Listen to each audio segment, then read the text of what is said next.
Recording in progress. Hello friends, hope you are doing well. My name is Dr. Milin Shinde, MD Pediatrics from AIMSOPA.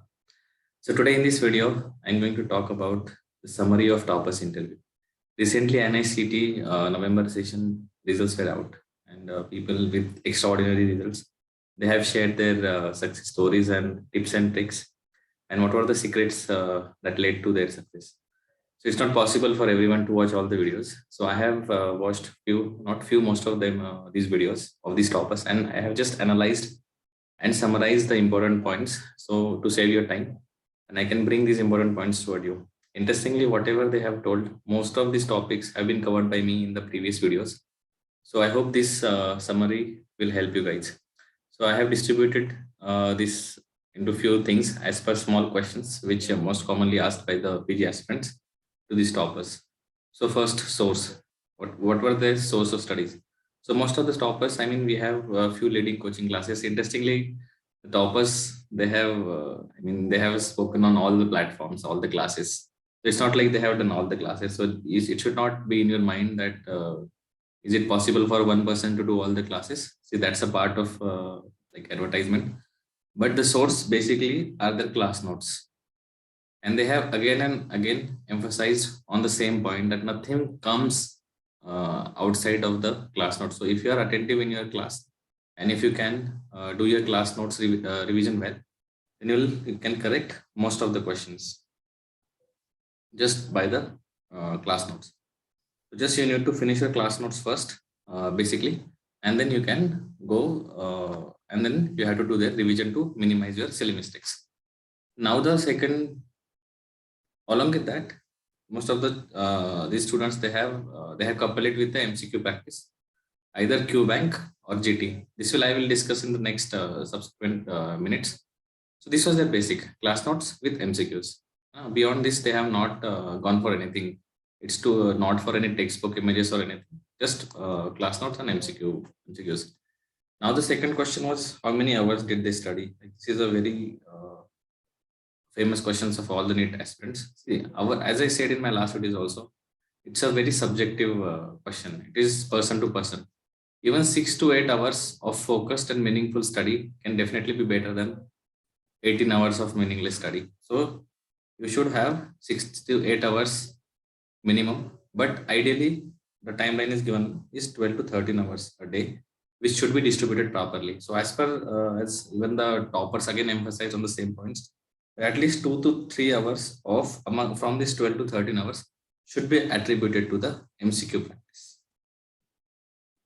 Okay, so 2 to 3 hours daily you have to solve the MCQs so that you can do the less silly mistakes, and whatever if you get a new thing in your MCQ, you have to add it back to the notes so you can revise it more. So I will again emphasize on these points in the coming slides.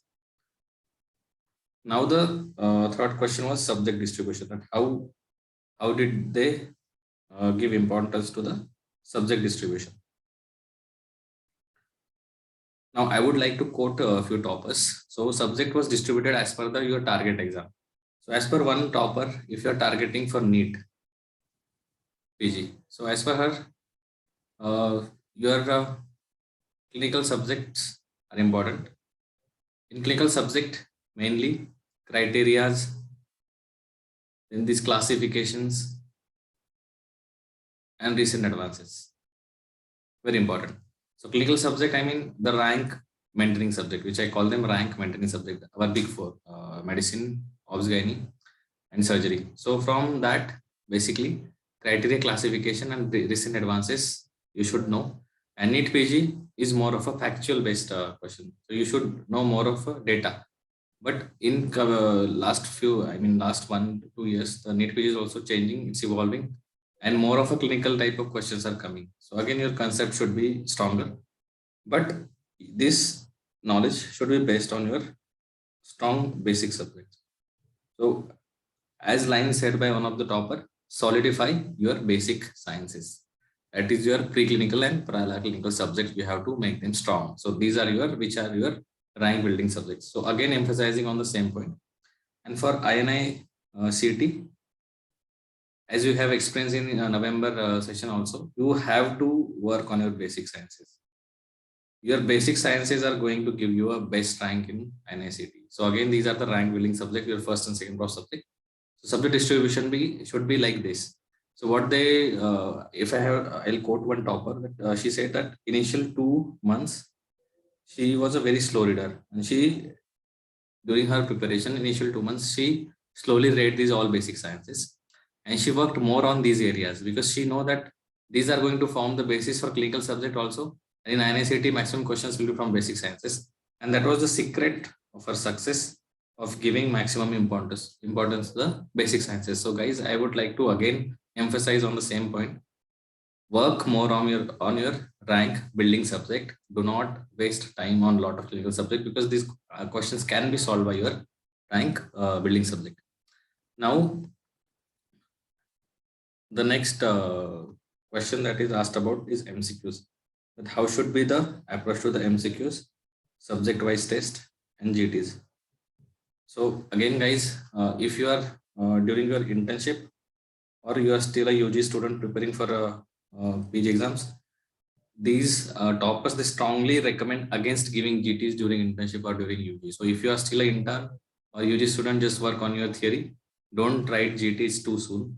But if you're at the end of it, I would just like to add one opinion that if you're at the end of your internship, end of your preparation, like last 2 months, you should start giving GTs just to get used to the pattern. If you're attending a exam with your internship, they also said that GTs, some of them they give twice 2 GTs in a week, or at least 2 to 4 GTs month. So that is minimum and maximum. Okay. And what were their advice on how to assess yourself? So they gave 1 hour to 2 hour max for assessment of GT, and only mistakes that they did, they revised those from GTs. So only mistakes they had revised, GT followed by assessment. Okay. So that is what, about for the subject wide test and modules. This is again a question which is troubling a lot of NET aspirants. So should I go for modules? Because there are so many modules, because each subject has nearly 20 modules, and then you have to go for, so I mean, it's time taking. So again, what was recommended by them and what I recommend also myself, they did not go for any Q bank or modules for clinical subjects. What was the advice by rank 1? That she said that you have to go for Q bank and modules for your first and second prof subjects, which are your again rank building subject. So as per, if I have to quote her, you cannot afford doing mistakes in your first and second prof subject, because it is going to affect your rank badly. Okay. So you have to do as many MCQs, as many modules you can for the first and the second prof subject. It's okay if you don't do modules for the clinical subjects. You can just do the previous year MCQs for the clinical subjects, which are the rank building subject. Okay. So that was the advice for MCQs, subject-wise test, and grant test. And in grant test, you have to assess your weak areas, not your rank. Now the next question about what is the role of previous year MCQs. Guys, again, I am stressing, if you won't believe, you can go and listen to the rank 1 who came in NICT. Again, she emphasized on the point that previous year MCQs are important. There are 2 reasons. First, these repeats. So even if the question will not repeat, the topic will repeat. And you have to be careful when you see the previous year question, and if you see this year's question, you have to again read it nicely, because they might change the language of the question. So you should be careful. So you should know the topic. Second thing, particularly for INICT, and also as I said that NEET PG is also evolving the pattern. So you have to see, so INICT AIIMS will always give a hint, like it will ask about a very simple question, like suppose there is a recent advances about COVID. So they will ask something very simple about COVID in last session if they have asked. Now you have to read this topic in depth, because they are going to ask you a more difficult question this time. So solve your at least last 2 sessions or last 2 years NICT papers to know what are the recent advances and read them in depth. So if you want to get a really good rank, like within 100 or within 200 in NICT, then you have to do these previous year questions particularly, and these topics, and you have to work more on them. So that is going to help you in solving. So guys, I'm telling you again and again, minimum last 5 years previous year questions is important, and you should never neglect it. Then about weak subject. So what was their idea to tackle the weak subject? So weak subject, again, it depends on which weak subject you have. Like if your weak subject belong to the rank building subject, you have to, if it belongs to the rank building subject, you have to take it seriously. You cannot afford to have a weak subject from rank building. So if your weak subject belong to the rank building, you have to take a break. You have to, I mean, take a break in the sense you have to divert your concentration on rank building subject. So if your first and second prof subjects are weak, you have to take them seriously, read their notes properly. If you're not understanding some concepts, go back to the videos and try to understand them. If your rank building, if your weak subject belong to the short subject, then you can just try to revise notes and solve more modules or MCQs. So you can understand the subject better. You don't have to go back to your video lectures, and you don't have to attend classes again for the short subject owing to the weightage given to it. So weak subject, you have to classify which weak subject you have. Now, next question given, the next topic addressed by the toppers was about internship. So if you are an intern, what I noticed that all toppers have emphasized again and again importance of the internship owing to the current scenario. Okay, success is not easy. It is not something that you will get like overnight. You will be successful. Again and again, they have emphasized why internship is important. Most of these toppers, they have done their internship nicely. They have went to their postings and they have learned a lot of things, because nowadays a lot of practical questions you get, a lot of instruments you have to identify, lot of things you get to see and answer what you see during your ward posting. So if you're an intern and if you're thinking that you will skip all the internship and you will just read and crack the exam, then that will be a very delusional. Don't do that. Do your internship because it's a part of your exam preparation.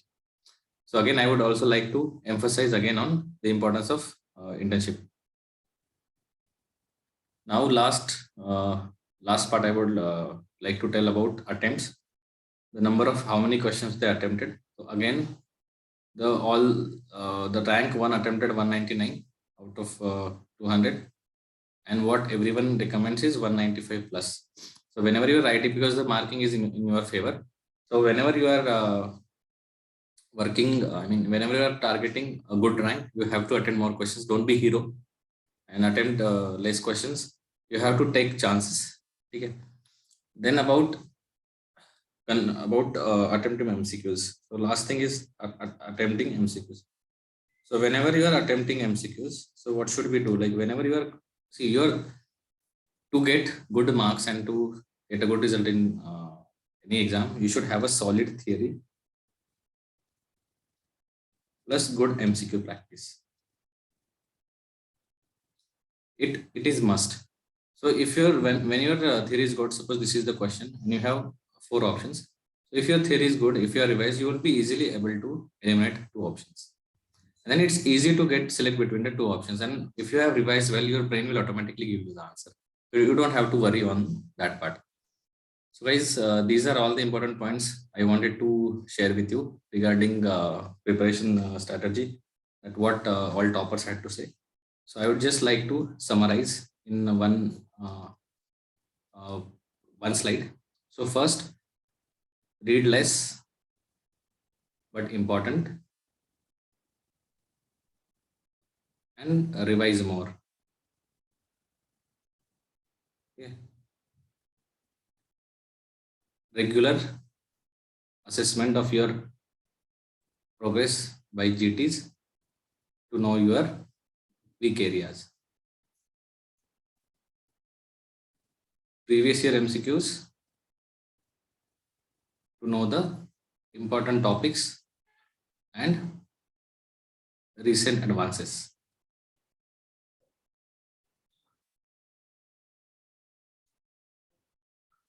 Attempt maximum to yield the for best results.